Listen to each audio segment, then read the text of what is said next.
So there is another way of making voluminous or bulky yarn, that is bulky staple fiber yarn, is trying to incorporate micropores in the yarn. So here the principle is that you mix insoluble fiber and water soluble fibers at certain proportions, then make a yarn. After making the yarn, then you can dissolve the dissolving component fiber. For example, you take cotton and polyvinyl alcohol fibers. All you know that the polyvinyl alcohol fibers can be dissolved in water, hot water, right? So here we mix the polyvinyl alcohol fiber and maybe cotton or viscose or polyester. Then make the yarn. Then the yarn stage, you can dip it in the hot water for some time. In the process, what happened? The polyvinyl alcohol fibers get dissolved. So originally the fiber is occupying some space in the yarn. Now what happened? When this fiber is dissolved, it is going to create the micro pores. So the volume of the fiber will be less. To that extent, the volume of air or the pores will be more. So this is one principle. So this is pictorially represented. You see water soluble fibers are given in a thick line. And this is the yarn. The yarn, you have the two component, water soluble fibers and water insoluble fibers. Now what happened? When you dissolve in a warm water, the water soluble fibers get dissolved and they leave voids in the yarn. So you can see there is a void here, right? Previously it was occupied by the polyvinyl alcohol fibers. Now it got dissolved. So this is a way you can create micro voids or micro pores. So here the principle is now you make the yarn where maybe 15% is the polyvinyl alcohol fibers, 85% will be normal fibers, and finally you make the yarn. And the yarn is taken in the hang form and immersed in water at 70 degrees centigrade for 20 minutes with constant stirring so that the hot water will go inside the yarn so that it will try to dissolve all the polyvinyl alcohol fibers. So then after dissolving, you take out the hangs and wash it thoroughly in cold water. Then to dry it, you can dry it at 105 degrees centigrade for 2 hours. Then yarn is conditioned at standard atmosphere, 22 degrees centigrade, 68% RH. So now finally what you get is the yarn which is more voluminous, which is incorporated with micro pores. Of course, you have to take care, okay? This is given, okay? One is the hang should be properly opened, okay? And the stirring should be done properly. Temperature has to be, should not go below 70 degrees centigrade. So this the yarn what we created by dissolving the polyvinyl alcohol is basically called the microporous yarn. And these microporous yarns are finer than the parent yarn, the original yarn, right? Because let us say 15% of the fiber is polyvinyl alcohol. So what happened? There is a weight loss of 15%. So to that extent, what happened? The yarn will be finer. The mass of the yarn is reduced by 10%, 12%, 15%. That depends on what is the PVA component, how much was there. So it is yarn is going to have more specific volume, and there will be reduction in the yarn tenacity. Okay, so there are less fiber to fiber friction because there is more voids. The yarn is more open, and the yarn strength will be less because of the interfiber contacts are less. And since the yarn is porous, it's like very soft. You can easily compress it. So it requires less compressional energy to compress the yarn. So that means the yarn will be softer. That means the fabric we make from this microporous yarn will be softer than the parent yarn fabric. The initial modulus of the fabric will be less because the load sharing is not good even in the fabric stage. So some yarn will reach load little area, and other yarn will be undergoing still extension. So because of the less friction, and the load sharing is also poor, and when you see the stress strain curve, the stress buildup on the yarn will be poor. Okay, so the initial modulus will be lower. Okay.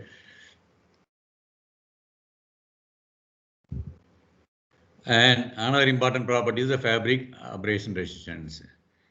All of you know that in a tightly woven fabrics or a fabrics made from highly twisted yarn, what you get is the lower abrasion resistance. So when a particular fiber is being abraded, that fiber cannot move around because it is tightly packed. Whereas in this fabric having the microporous yarn, there is a void and there is more space between the fibers. So when a particular fiber is being abraded by the abrading surface, and they will be subject to more stresses, and they can easily move out of that place, and the next fiber will come into that place. So what happens at any point in time, some fiber is being subjected and that fiber will try to move out and next fiber will come. So what happens, the stress concentration will be less. So the number of cycles needed to abrade will be longer. So that means the abrasion resistance of fabric made from microporous yarn will be higher than the normal yarn fabric. Then coming to the bending rigidity of the fabrics, the bending of the fabrics also will be less. The bending rigidity of the fabric depends on two factors. One is the the thickness factor, another is the freedom of fiber movement. Okay, so in this case, the fiber movement freedom is more. So when you try to bend, the fabrics is subject to tensile force on one side and compressive force on the other side. So there is a stress differential across the cross section of the fabric. So, and this stress differential can be accommodated if there is more space in the fabric, that is due to the micropores. So fiber can exchange their position. So that means the resistance to bending will be less. So the bending rigidity of the fabrics, with microporous yarn is lower than the normal yarn fabric. Compressibility already told, okay, with the yarn is softer, you can easily compress it. So fabric also compressibility, it can be easily compressed. That means with less energy, you can compress it.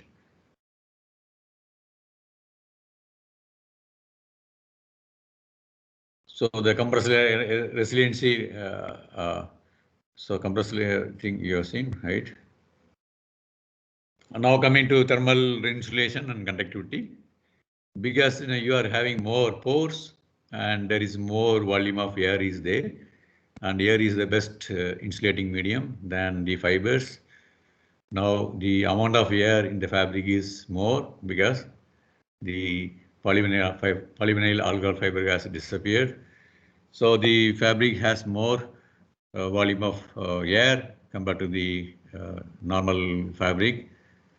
So to that extent, what happened? Thermal insulation of the fabric will be higher and thermal conductivity also will be lower. So thermal resistance will be more, thermal insulation will be more, and the thermal conductivity will be higher. Thermal conductivity will be also lower. Thermal conductivity is lower, and this fabric will have more thermal insulation and more thermal resistance because here is a poor conductor, thermal conductor compared to the fiber. So the fabric will have more insulation, thermal insulation. Now coming to the moisture vapor permeability, this is also very important one. which is going to decide about the breathability of the garment, right? When the person is sweating due to mental stress or physical work, or the environment is so hot and humid, the body will be trying to secretes moisture, and when the moisture evaporates, you will get latent heat of evaporation, and to that extent, the cooling will occur. So, in order to have better comfort, the fabric should be able to breathe the water vapor molecules. So that means the water vapor molecules which is coming from your skin has to easily pass through the fabrics and finally to the atmosphere.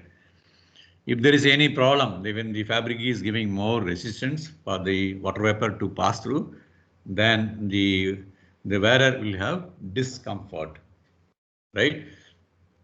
So here what we see is the fabric sample with micropores within the yarn structure have higher moisture vapor transmission rate, MVTR, moisture vapor transmission rate.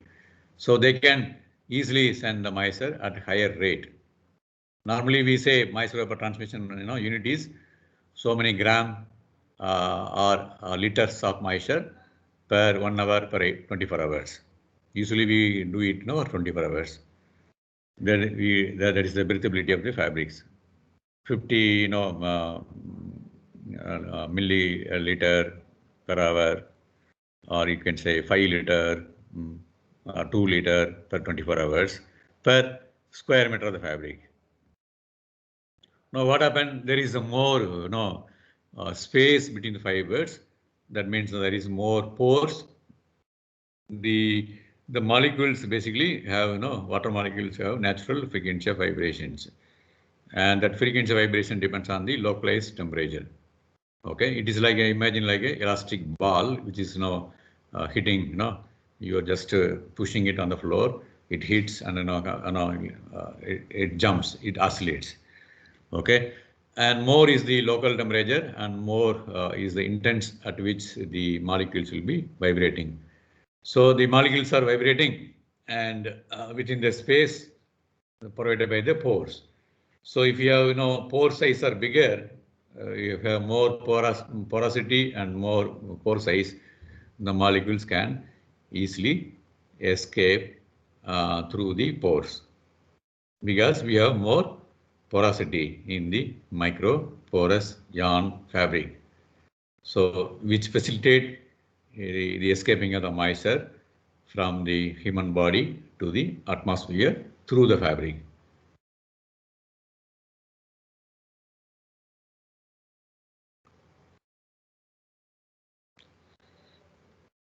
So using this principle, one can make twistless yarn and the hollow yarn. The principle means we have two component of fibers. One is the soluble component of fiber, another is the insoluble component of fibers. Using this one, we try to make yarn, and from the yarn is put in hot water, and you may get a twistless yarn or a hollow yarn. How we are going to get either twistless yarn or hollow yarn? So this technology was, this principle used for converting the Drev spun yarn, friction spun yarns. As you studied the friction spun yarn using the Drev spinning technology, they are all basically very coarse, and we are not using for apparel. We don't use for apparel because it gives very harsh feel. The diameter is more, so it has more bending rigidity, and the more twist is there on the surface. So when you apply your finger on the yarn and you try to move, you feel very rough feel. You feel it's not so smooth. Because of this one, we are not using the friction spun yarn for apparel use. So this harsh feel is due to the wrapper fibers, or the sheath fibers, which are wrapped over the core fibers. Now in this case you have basically it's a bipartite structure. It has a structure, distinct structure. There is a core structure, core fibers which are more or less parallel, and on the surface of the yarn you have fibers which are having more helix angle. So we call it as the core and sheath. So in the core and sheath, suppose in the core you can put polyvinyl algal fibers, and the sheath you can put the, say cotton fibers or polyester fiber. Or in the core you can put the cotton fibers, on the surface you can put the polyvinyl algal fibers. So then when you give the hot water treatment, either the core is dissolved or sheath is dissolved, right? And you may get two different yarn structure. And so here we use this hollow, twistless hollow and hollow yarns are developed by modifying the core sheath type friction spun yarns produced in the Druff 3 spinning machines. So to produce a twistless yarn structure, what we are doing is the slayer of insoluble fibers, for example, viscose fiber, okay, is placed in the core, and slavers of the polyvinyl algal fibers which are placed on the sheath. So the core is insoluble fibers, sheath is the soluble fibers, right? And when you put the yarn in the hot water, what happens? The sheath, which is having polyvinyl algal fibers, is dissolved. Only the core remains. Core means now it became 100% viscose yarn. Polyvinyl algal is dissolved, and the core is having mostly parallel fibers. That means that is what you get is a twistless yarn structure. This is only core. Sheath is dissolved. Another thing is you put the polyvinyl algal fibers in the core and the viscose fiber on the sheath. Now you put the yarn in the hot water. What happens? The core fibers, that is the polyvinyl algal fibers, which is in the core of the yarn, get dissolved.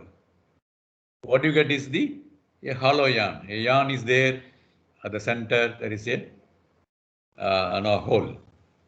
So that is a hollow yarn. So you can see here the twistless yarn structure.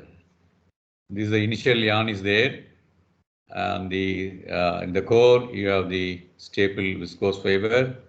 Okay, they are all more or less parallel, and on the surface you have the polyvinyl algal fibers. Now imagine you are putting this yarn in hot water at 70 degrees centigrade for say some time. Now what happened? All these polyvinyl algal fibers which is appearing on the surface with a helical configuration, everything get dissolved. Only the staple viscose will remain in the final yarn. They will be more or less straight. That means it's almost low twist yarn, or you can say twistless yarn. It's a relative name, right? You can say zero twist yarn or low twist yarn or almost twistless yarn. So to get the hollow yarn, you see the hollow yarn, how we are making it. Staple fiber, the slavers of staple fibers are placed such that all the polyvinyl algal fibers, they will occupy the core of the yarn. So they are in the core. And on the sheath, on the periphery of the yarn, you have the staple viscose fiber. Now what happens?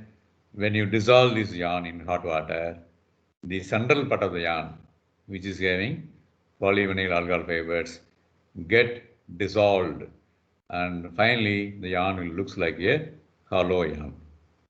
There is a core which is a gap, the continuous, almost the continuous gap in the center of the yarn. So it is like a hollow cylinder. So we call it as a hollow yarn.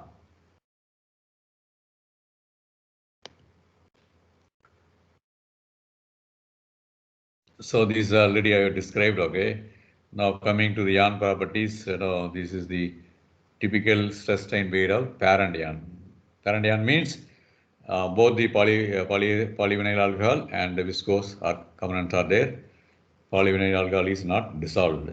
So it's a regular the draft yarn. So it's not looks like normal sustain curve. Okay, so there is an initial elastic region, then yielding, then finally the yarn breaks.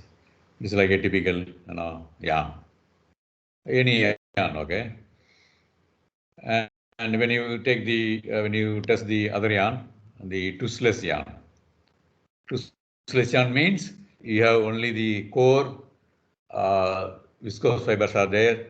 They are almost straight. That means they have almost low twist. So that means all fibers are parallel. Okay.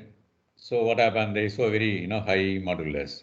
And the initial region is the high modulus. Afterwards, what happened when they start extending the yarn? Then they become very unstable. You find lot of kinks up and down. Okay, mountain and valleys. And this portion is totally useless. Okay, only the initial portion is where they have the maximum load. So the strain, useful strain, is very low. Okay, so these are very poor load sharing. Okay, once because there is no binding between the fibers. No, all fibers are parallel. Okay, and when you extend, what happen? Structure, there's not much interfiber friction because there is no entanglement between fibers. So each fiber will slip and another fiber will take up the load. So initially there will be a little more load, then more and more fiber slippage will take place in the yarn. So this is the stress strain curves. Okay. So sudden rise in the peak value, okay, with low strain, then step by step stress strain with a lot of kinks, and the kinks value, the peak value will be keep on coming down. So this is the your twistless yarn. So when you take the the hollow yarn, okay, right from the beginning, it's very it doesn't build up a very high modulus. The stress strain curve, if you see there, slope is very low. So the curve is more towards the strain axis because it's very hollow. Okay, the outside the yarn is having a lot of twist, and when you apply, what happen? It try to there is a shrinkage in the diameter wise. So there is a lot of rearrangement of the questions. Little bit kinks will be there. You can see some kinks, and finally the yarn breaks. So the typical stress strain curves are different for the hollow yarn and the twistless yarn. So in the parent yarn, what happened? The seed fibers, also they exert transverse forces to hold the core fibers. So when the yarn extends, the core fibers are also exposed to most of the stress initially. So that the breakage starts from the center to the outer. The breakage stress propagates from inner to the outer. It's outward radially. Okay, that's the way it goes.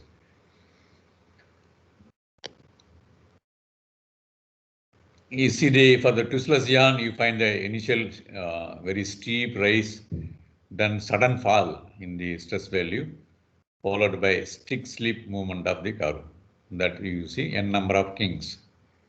So the initial portion is due to the more axially oriented fibers, because fibers are almost parallel to the yarn. When fiber orientation is more, and the total stress built up on the yarn will be more, so it shows the more initial modulus.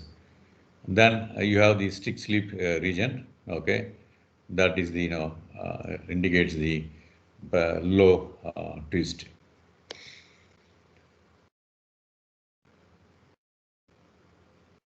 So this already explained. Okay, I can go through it. Coming to the fabric properties, ultimately we are interested in the fabric. No, you do something in the yarn, there is no use to anyone. Okay, unless if you done in the fabric, because we are all going to concern about the functional property. Okay, so we are interested in the fabric properties. The tensile strength of the fabrics with toothless yarn is found to be the highest. And there also we are seeing the yarn stage also we are seeing. So the toothless yarn is basically what? It is a compacted structure. All fibers are parallel, so packing of the fiber is very high. The fibers are now trying to move across, then it is very difficult to pack the fibers. So it is easy to pack the cylinders which are parallel to each other. There are some cases where cylinders are placed in all possible configuration. So the packing in the cylinder will be difficult. So here all cylinders are almost more or less parallel. So the toothless yarn is more compact, and which leads to interfiber frictional force initially. So they exhibit more stress for a given strain. So better load sharing. So these fabrics are produced, okay, with warp yarn normal, and the wefty is basically this bulked yarn, the microporous bulked yarn. So we observed them less tensile strength, okay. So what happened? The load sharing in the each yarn is going to have different level of load. So fabric strength will be poor. So the effective length of fibers along the yarn is also very small. And fiber migration, within the hollow yarn is almost negligible. Okay, they're all, localized migration in spinning. A fiber is lying at a particular radial position will remain more or less same. So there is not much exchange of fibers. And because of that, what happened? The fabric strength is lower. So fabric with hollow yarn also shows multi-stage breakage. After reaching a maximum load, there is actually reorientation in the yarn, in the fabrics. That is resulting in more than one peak load. The most important interesting thing is the tear strength. Particularly now, the tear strength is very important for the workwear, the people who are working in industry, and the workers. For them, the apparel should have high tear strength. Similarly, the police personnel and the defense personnel, the kind of garment they are wearing, they should have higher tear strength, because the nature of job is like that. Anyway, some stress will come, and the fabric may get subject to tear load. So in that case, what happened? The fabric should able to withstand. So tear strength is one of the important parameter for the apparels, especially for the pants and for all the workwears.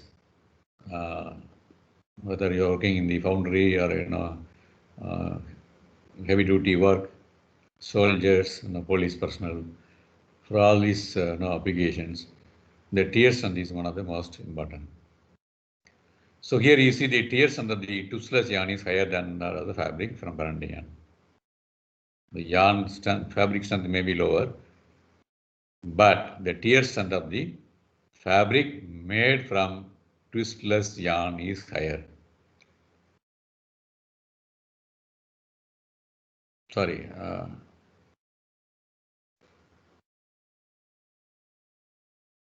Twistless yarn is having higher, sorry. Twistless yarn is having higher tear strength, right? Whereas the hollow yarn shows the low tear strength. So when the application needs more tear strength, then you have to go for the twistless yarn. Because the twistless yarn, what happened? The alignment of fibers.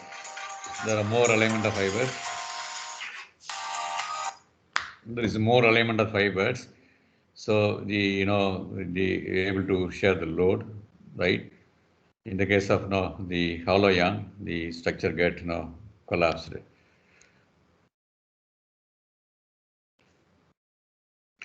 So apart from that, the most important aspect for the fabric tear strength is the tight fabrics always gives low breaking load, because one by one the fabric may one by one the thread breaks.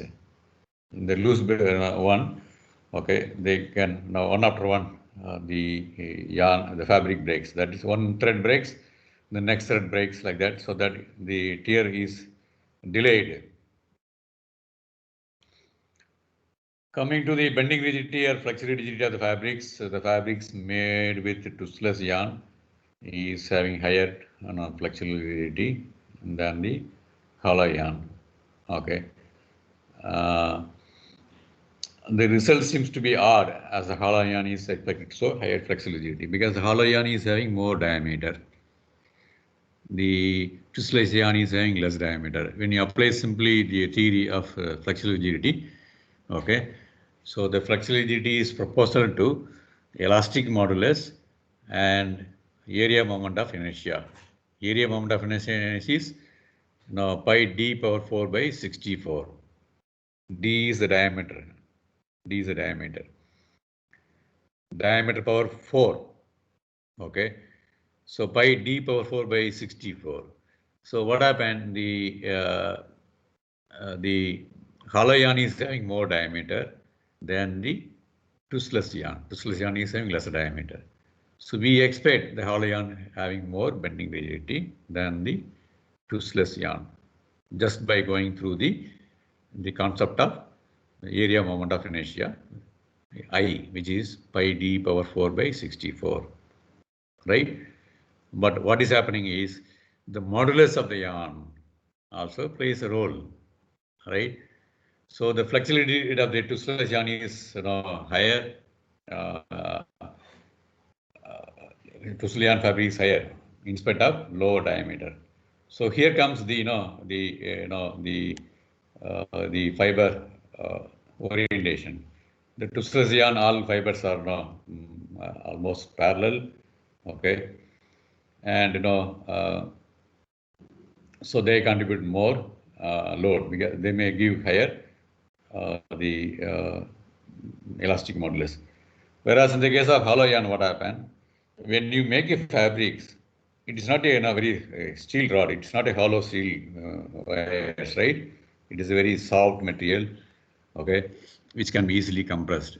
So when during weaving, what happened? This hollow yarn, they are not. Don't imagine like a steel, hollow yarn. It is a fibers, staple fibers, making a hollow part. So due to weaving tension, okay, they get compressed and they get flattened. Okay. So what happens when they get flattened, okay, and they change in the dimension in the the fabric thickness direction and fabric length direction. That is going to be very high. So there is a more flattening of the hollow yarn, okay, and also the alignment. So this what happened? This is basically try to reduce your bending rigidity of the hollow yarn fabrics, whereas the toothless yarn fabric is having higher bending rigidity. Then crease recovery of the toothless yarn and hollow yarn fabrics, toothless yarn and hollow yarn fabrics are higher than of the parent yarn. That is anyway, this is not very important parameter. Abrasive resistance. Abrasive of the toothless yarn fabric is higher than of the fabric with the parent yarns, and which in turn is higher than of the fabric with the hollow yarn. So it looks like hollow yarn fabrics, okay, there is, though there is a DRA fiber movement is there, but its structure is very loose, okay. Bunch of fiber may come out during abrasions. So the abrasions of the fabric with the toothless yarn is very high, followed by the normal yarn fabrics, then followed by the hollow yarn fabrics. Then coming to air permeability. You see, the air permeability is mainly due to the gap between the warp and weft yarn. Gap between the yarns, between the two warp yarns, between the two weft yarns, and between the intersections. So in a fabric, you have broadly two type of pores. One is the interfiber pores. That means inside the yarn, you have pores through which Now air can pass, but there the pore size are smaller. But when you look at the yarn to yarn space, you take here now two warp yarn side by side, two neighboring warp yarn, okay, and you see the gap between the two warp yarn. They are all much larger than the gap between any two fibers in the yarn. That is, intra-yarn pore size is much bigger than the interfiber pores inside the yarn. So the air predominantly travels, pass through the space between the yarns. Space between the yarns. Now what happened? The twistless yarn is smaller in diameter. Twistless yarn is having smaller in diameter. So for a given inch per inch and pix per inch, okay, now when you use the twistless yarn, they are smaller in diameter. That means the gap between any two warp yarn or the gap between any two weft yarn will be much larger than the regular yarn. So the air can easily pass through the gaps between the yarns. So the twistless yarn fabrics have very high air permeability than the other two type of fabrics. Coming to the hollow yarn, see this is the air permeability. So many air permeability centimeter per second, okay, per centimeter square of fabric, per cross-sectional area of the fabrics. So you see the fair and yarn fabrics, which has some value. And when you go for twistless yarn, the diameter is less, you find more air permeability. But when you come to the hollow yarn, what happens? The hollow yarn fabric, hollow yarn in diameter has not increased, right? Hollow yarn diameter and parent yarn diameter are same, more or less same in the yarn stage. But in the fabric stage, what is happening is the hollow yarn get flattened. Hollow yarn get flattened. And they try to fill the gap between two neighboring yarns. Two successive warp yarns both get flattened and the gap between two warp yarns become less.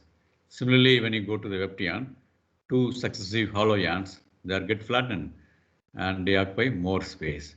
That means the gap between the two successive yarns will be less because the yarn is very soft and easily get flattened during weaving.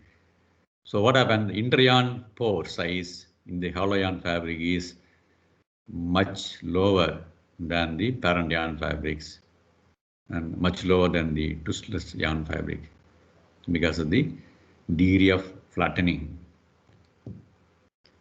during weaving. That's what I discussed here. Okay, we can go through it.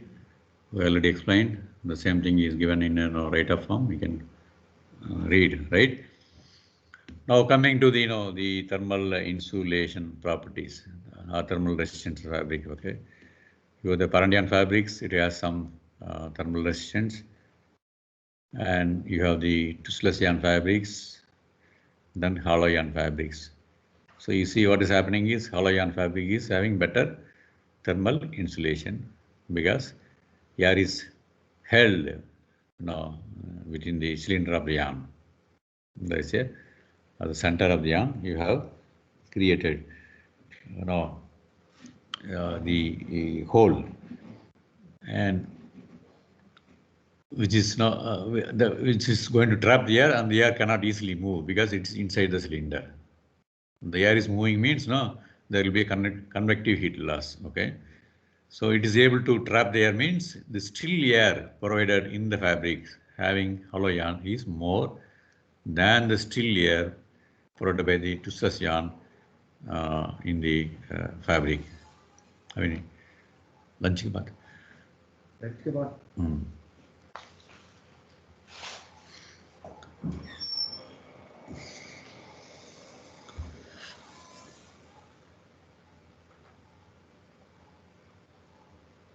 Now, water absorbency, naturally, the water absorbency of the the hollow yarn fabric will be more. You see here. You see the hollow yarn fabrics can absorb more moisture. Water absorbency means the weight of the water divided by the weight of the fabric. So that means now the weight of the water is now 135 units. 130 no 1.35 times more than the weight of the the parent yarn fabric. Hollow yarn, because of the the central hollow portion, which is able to hold more water, whereas the toothless yarn fabrics, okay, yarn is become very already fine, the diameter is less, and there is going to create now more gap between the warp and warp, weft and weft. And even when you dip it in the fabrics in the water, initially the water may be more, but water will drain out. Excess water on surface will drain out. So the water holding capacity of the toothless yarn will be very poor than the hollow yarn fabrics. Because hollow yarn fabrics, the water is trapped in the yarn structure. At the center of the yarn, you have the hole, and it is able to have more water. But if you try to see the drying rate, suppose you are making a fabrics and you are making apparel, how quickly the fabric dries, then hollow yarn fabric is not good. Hollow yarn fabrics takes more moisture and it takes more time to dry, okay, which may not be good. So in that case, toothless yarn fabric is better, because it has less water holding capacity, and the drying rate will be, it can dry quickly. So it's not one way, okay. Water absorbency is something, drying is something.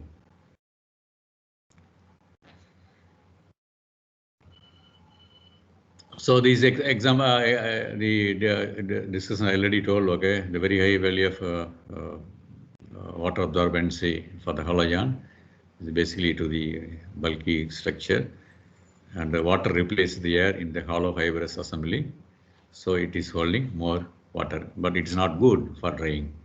For drying, and to dry out, to evaporate the water inside the hole of the yarn, it will take more time, especially if the fabric is having hydrophilic fibers like viscose, cotton. So you'll have more, you need more time to dry it. And in the case of toothless yarn fabrics, it's having less water absorbency, because yarn itself is not bulkier. And what are the gap we have created, that is created between the yarns only, and they may not able to hold the water against the gravitational forces, because the pore size between the yarn will be too big, so they may not exert high capillary pressure to hold the water. So generally the interfiber pores, okay, that is the pores between the fiber, they're all in microns. 2 micron, 3 micron, like that. Whereas the pore size between the between two warp yarn, they're all now 40 micron, 50 micron, 100 micron, 200 microns. They are very big. So that's why what happened when you go for the toothless yarn fabrics, the gap between the yarns are very big. It's a few hundred microns, or at least tens of microns. So air can easily pass through, right? So the toothless yarn fabrics have very high air permeability, and because of that, the fundamental reason is that the space between the yarn is very large, and they are not able to hold the water molecules.